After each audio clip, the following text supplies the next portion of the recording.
আসসালামু আলাইকুম, real village cooking চ্যানেলে সবাইকে ওয়েলকাম জানাচ্ছি।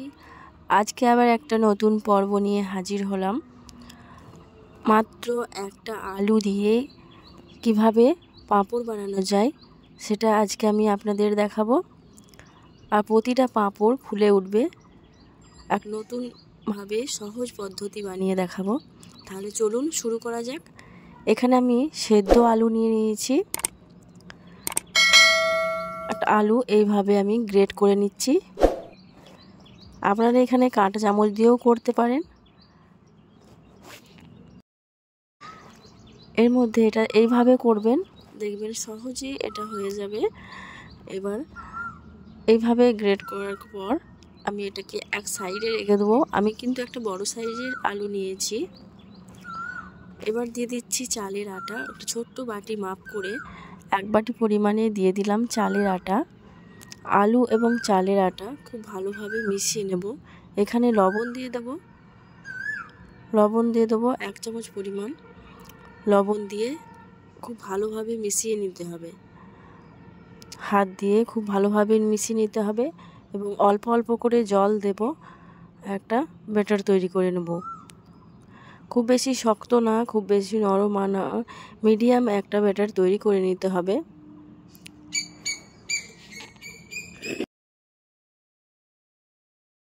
ভাবে করে হাত দিয়ে চেপে চেপে আমি রেডি করে নেব।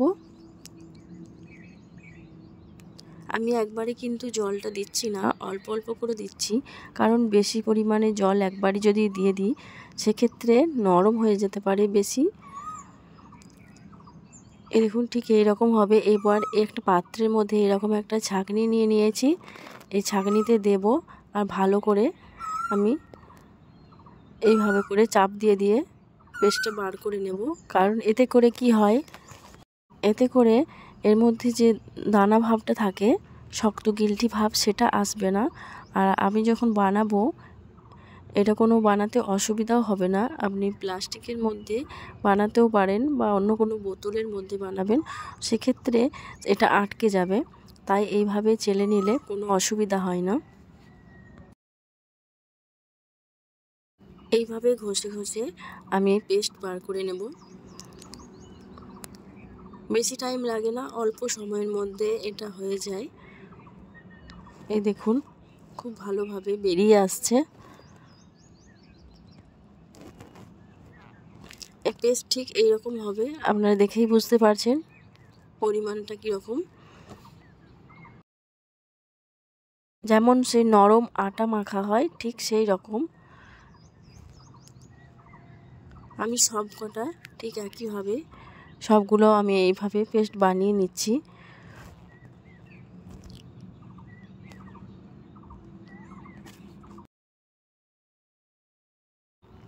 আমি সবগুলো বার করে নিয়েছি, আপনাদের দেখাচ্ছি ব্যাটারটা ঠিক কীরকম হবে। এই দেখুন এইরকম, ঠিক এইরকম হবে। আপনাদের চামচের সাহায্যে আমি দেখিয়ে দিচ্ছি। এই দেখুন ঠিক এইরকম হবে। এবার আমি এটা এক সাইডে রেখে দিলাম। একটা বোতল নিয়েছি, আপনারা এইভাবেও বানাতে পারেন বা প্লাস্টিক দিয়েও বানাতে পারেন। বোতলের ছিপিটা আমি এইভাবে ছিদ্র করে নিয়েছি। এবার একটা প্লাস্টিকের মধ্যে আমি পুরোটা নিয়ে নেব। পুরোটা নিয়ে এবার বোতলের মধ্যে আমি পুরোটা ঢেলে দেব। এই দেখুন মুখটা একটু কেটে নিয়েছি। এবার বোতলের মধ্যে আমি ভরে দেব। এইভাবে বানালে দেখবেন সহজেই বোতলের মধ্যে ভরে যাবে। এবার আমি এইরকম একটা পাত্র নিয়েছি আর জল নিয়েছি আর উপরে একটা ছাঁকনি নিয়েছি। এর মধ্যে আমি পিঠেগুলো বানিয়ে নেব।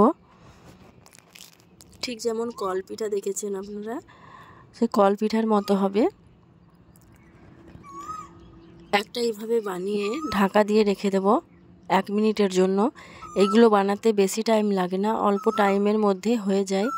ঢাকা দিয়ে রেখে দেবো 1 মিনিট। 1 মিনিট পর আমি ঢাকনাটা খুলে নেব।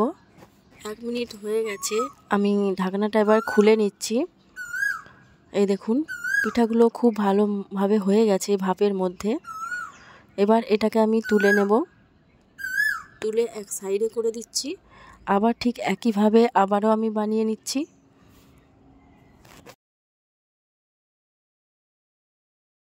আবার ঠিক একইভাবে আবারও দিয়ে দিলাম। একটু আঁকা বাঁকা হলেও কোনো অসুবিধা নেই। এইভাবে করে আবারও বানিয়ে নিলাম।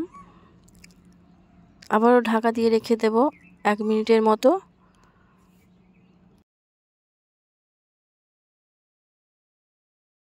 একটা আলু দিয়ে যে এত সুন্দর পাঁপড় বানানো যায় আপনারা বিশ্বাস করতে পারবেন না। এবার ঢাকনাটা খুলে নিচ্ছি।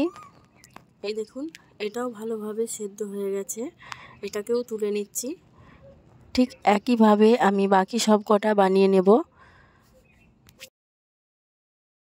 আমি একটা প্লেটের মধ্যে নিয়ে নিয়েছি। এই দেখুন, এবার আমি এইভাবেও বানিয়ে খেতে পারেন, অথবা রোদে শুকিয়ে বা হাওয়ার মধ্যে শুকিয়ে ভেজেও নিতে পারেন। এইভাবে করে আপনারা আলুর পাঁপড় সহজেই বানিয়ে নিতে পারবেন। আমি রোদে শুকিয়ে নেব। রোদে শুকিয়ে আপনাদের ভেজে দেখাবো যে কত সুন্দরভাবে পাঁপড়গুলো বানানো যায়।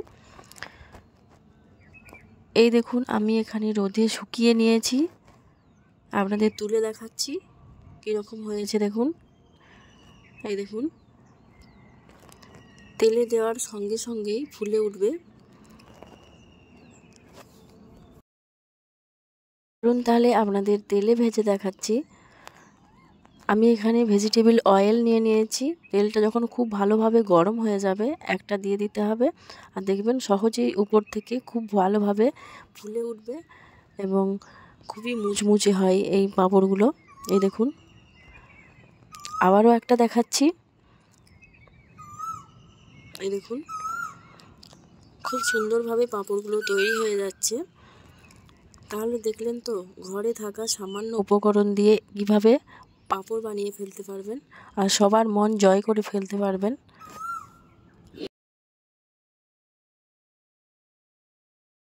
তাহলে আমার এই রেসিপি আপনাদের কেমন লাগলো কমেন্টে অবশ্যই জানাবেন। আর আপনারা যদি নতুন হয়ে থাকেন চ্যানেলটা সাবস্ক্রাইব করবেন এবং লাইক দেবেন।